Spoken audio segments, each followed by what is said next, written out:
Welcome to Whiskey's a Journey. My name is Peter Fasciano. Today's journey, we're getting away from Kentucky and the rare breed rye, and we're going to head over to Nevada, or Nevada.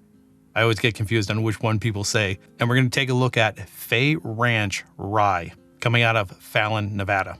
And right off the bat, I got to say, this is the most industrialized looking bottle. It's hefty, it is bulky, it has very ranch kind of vibes to it. So let's go ahead and pour it, nose it, taste it, talk about it, give it a score.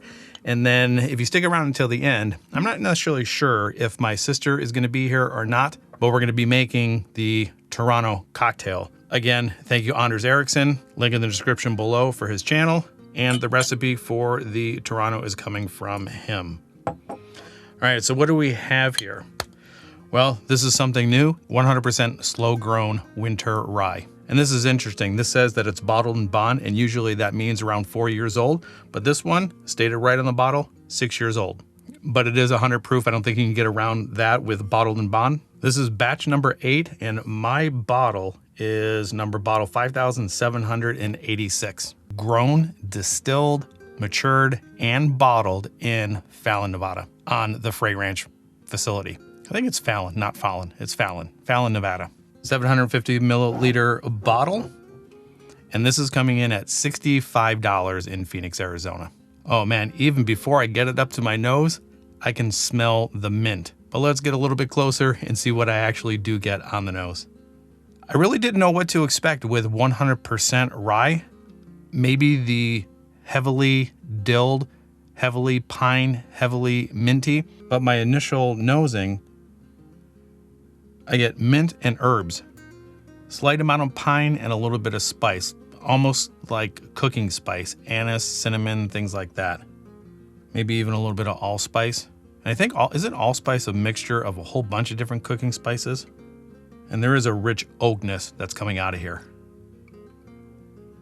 All right, let's get it on the palate and see what I think. Wow, that's really good. Right up front, I get mint, followed by a lot of spice. And I'm unsure on what that spice actually is. I don't get as much herbal notes on the palate than I did on the nose. It's dominated by the mint and spice. I'm going to assume the spice is the rye spice. It's not quite peppery. It's not hot. I don't get a sting of pepper, but I definitely get a spice. And maybe it's difficult to describe what a rye spice actually is without going or leaning towards the pepper note, because it's not peppery, but there is spice. It's a lot softer on the palate than I expected. Let me go ahead and get that second sip down and see if it changes at all. All right, so maybe on that second sip, everything's still there. The mint, the spice, and a slight citrus note. Maybe the rye spice that I'm getting is a little bit of citrusy sting or a citrus heat. It's not bitter, but there is an elevated sting to it. And sting might not be the correct word, because this is very soft on the palate, and there's no stinging involved. I just have to say it's spicy. It's an undefined spice. Lingering around, that second sip is getting even better. Holy cow, I like this a lot. This is really, really good. Let's get a third sip down, see if I can actually pinpoint anything else. This is confusing me, but it's very good. Wow, mint, spice, oak, a little bit of citrus, and maybe it's a tanginess, not a sting. A citrus tang. And maybe the tannin on the side of the tongue. For me, that's always a good thing. It's not overpowering. The finish is medium. It's not long, but that mint and oak is hanging around. Well, maybe it is long. That mint and oak are hanging around, and it is very dominant. Little to no sweetness at all. And if I was pinned down to talk about the sweetness, butterscotch, boy, I'm confused on this. I'm not confused on how much I like it. It's exceptional. Well, maybe not exceptional, but it's definitely one of the better ryes that I've had. And if you guys have been following the series, you know that I went into this not being much of a rye fan. But as I'm going through this series, I'm starting to appreciate the flavors of the rye a little bit more than I did before starting the series. And I guess this is a good time as any. Like, subscribe, share, do all those things that YouTubers ask you to do. If you guys are liking this content, share this with somebody in the YouTube world that might get enjoyment out of it. Turn on that bell notification, because I'm going live with videos Monday, Wednesday, and Friday.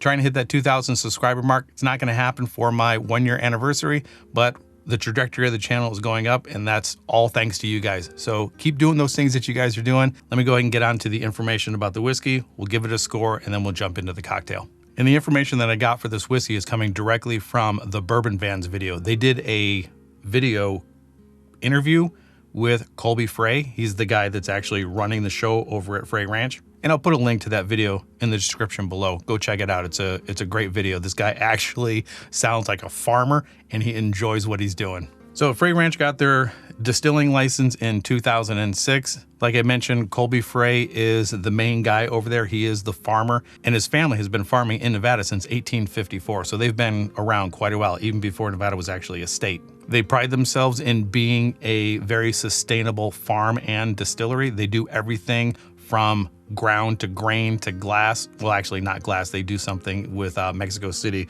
with their glass, but their whole production process is done right there on the farm and the distillery. All their wheat, rye, barley, and corn are grown on property. And on the bottle and on the bottom of the bottle, they have their logo, "Be good to the land and the land will be good to you." And it's also embossed or on the bottom of it's a little bit hard to see on the bottom, but they do have it across this little green stripe right here. And he really does take this to heart. Be good to the land and the land will be good to you. He's trying to set up future generations so they're not draining the nutrients from the soil. They're taking all of the spent grains and they're putting it back into the dairy farm next to them, which is theirs. And in turn, they get the fertilizers and they put the nutrients back into the soil.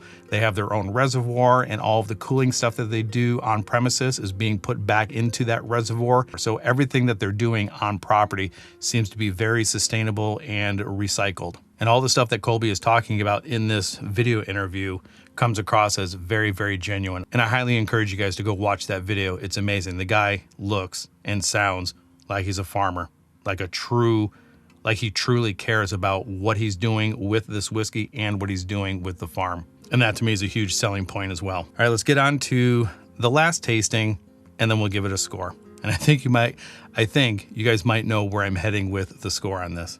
It's opened up in the glass. I definitely do get more mint, the spice in the oak, the cooking spices, maybe the allspice, a little bit of pepper, herbal.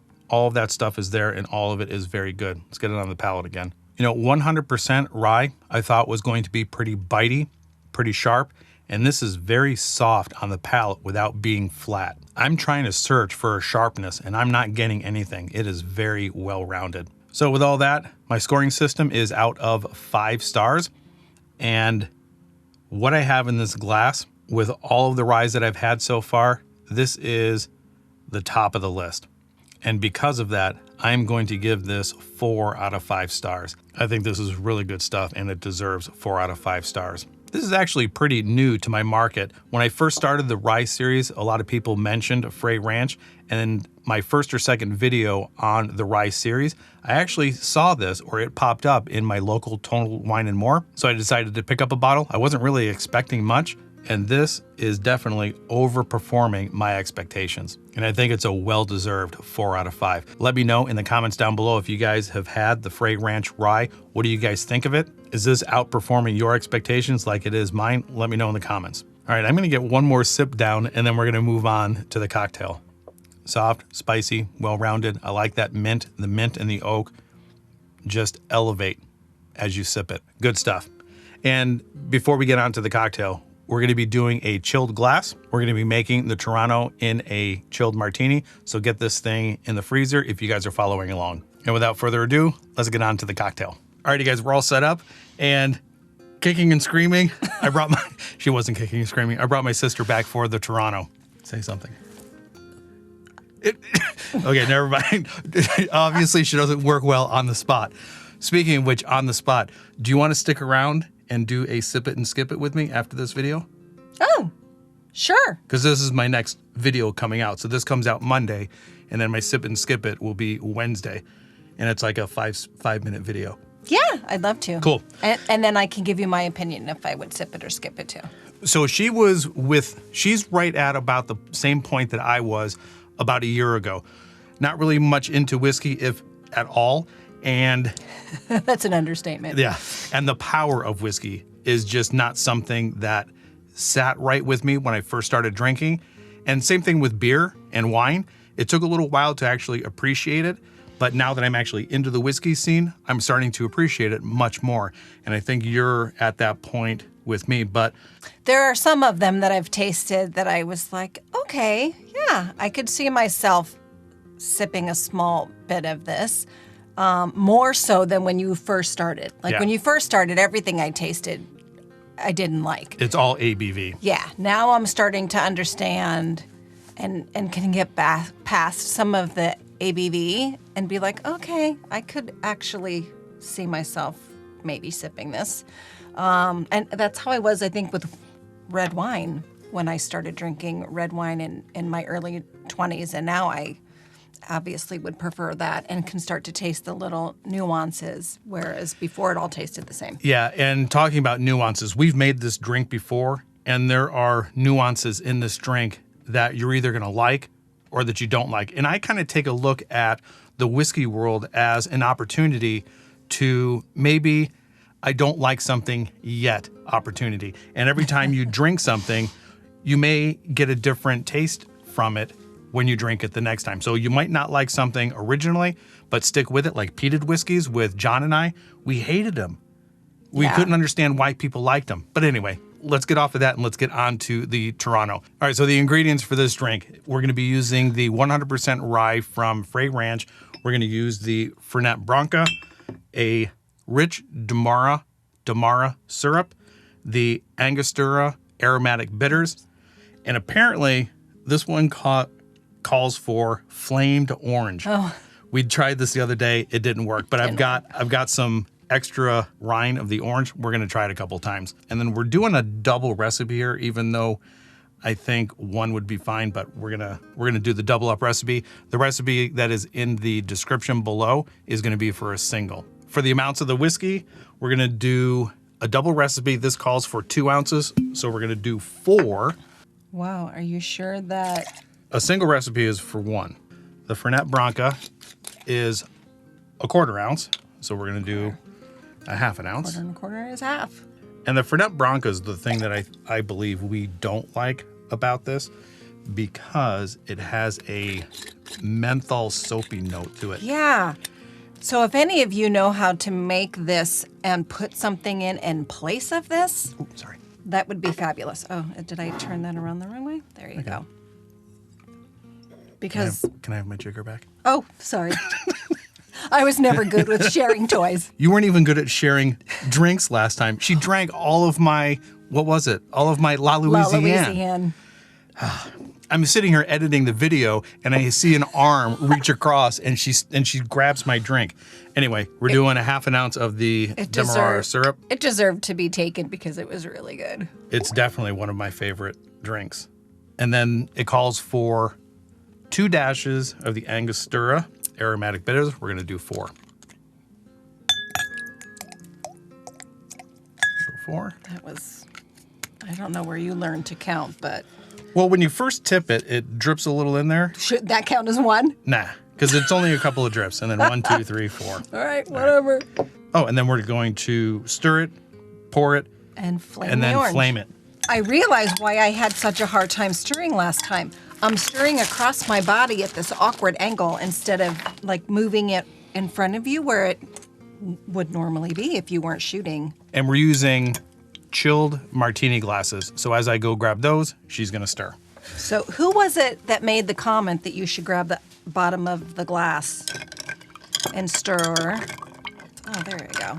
I'm in a rhythm now. Yeah, I can't remember who it was, but they Yeah. said hold on to it, Hold and on as you to stir it and until when- you don't feel it getting any colder, Any colder, it's ready and to then go. it's done, and I think it's done. That was a great tip. Okay. All right, so here we go. Some martini glasses. We're gonna pour these. Can I pour it? You just Absolutely. you just took that away from me. How high am I pouring it? Probably until the top of that frosted. Okay. Where you see that? Yeah.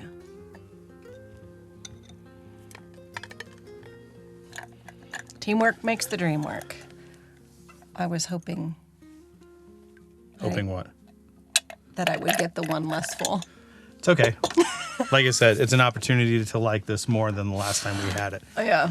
So again, Anders Ericsson, he flamed his with the wood. He flamed his with the wood. He flamed it with the wood on fire. Oh, that worked that did time. work. Yeah, I want to do yours. Yeah, I guess some of the stuff went over there. Yeah, we didn't use the stick last time. No, we did. We We did? did use it, yeah. So what is that supposed to do to the taste? I think it's just for show. Hit the rim here. I wonder if you get a little flavor that makes it a little like burnt smoky flavor. Burnt or because maybe I could chocolatey. smell it along with the orange, and that burnt smell with the orange smell actually is a really great smell. All right, here we go. Now, the rye whiskey that is in here also has a very minty note, along with the Fernet Branca that has a menthol note. So I think might be something. I like the way that it smells. I can actually smell the burnt. I'm weird. I like burnt smells. Like I love the smell of burnt toast. Cheers. Cheers.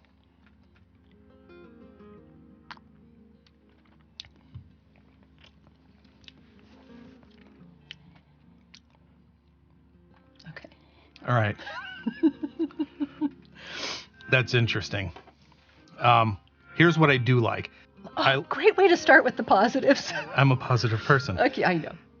I like the layers of the drink.